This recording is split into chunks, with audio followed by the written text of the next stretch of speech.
Welcome to Integrative Essence Therapy.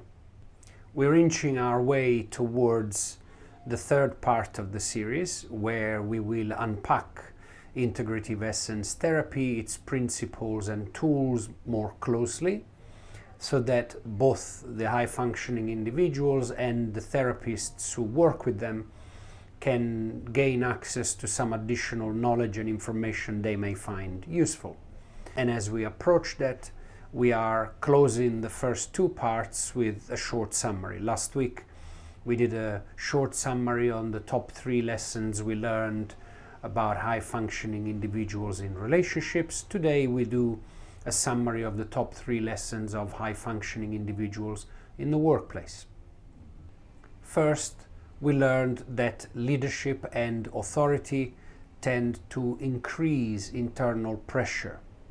We've learned early on in the series that high-functioning individuals rely on competence and action to problem solve and be seen and feel useful.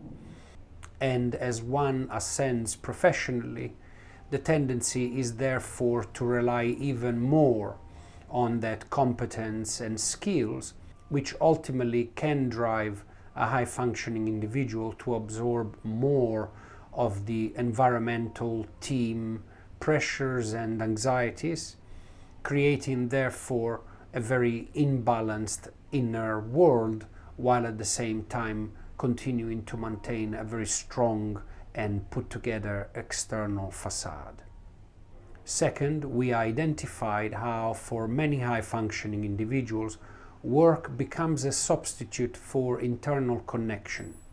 Work and productivity are not only a matter of ambition, they are also an emotional regulation strategy.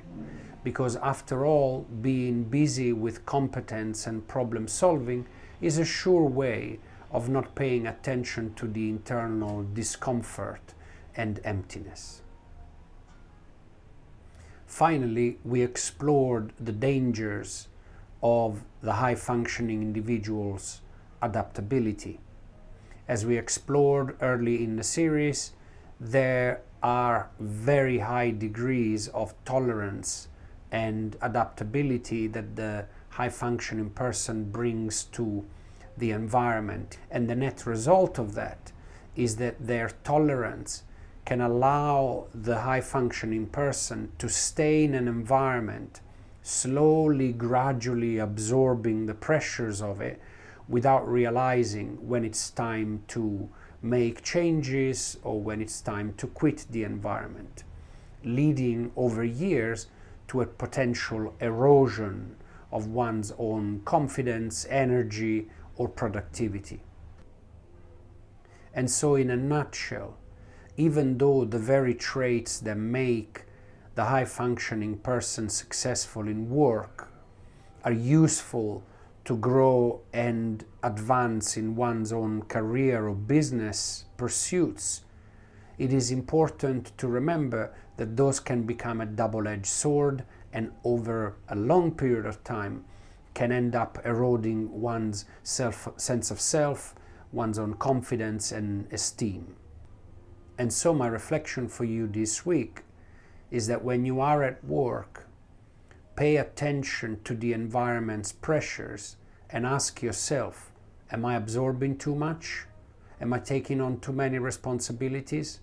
Am I trying to manage aspects of the environment that ultimately are not my responsibility? Until next week.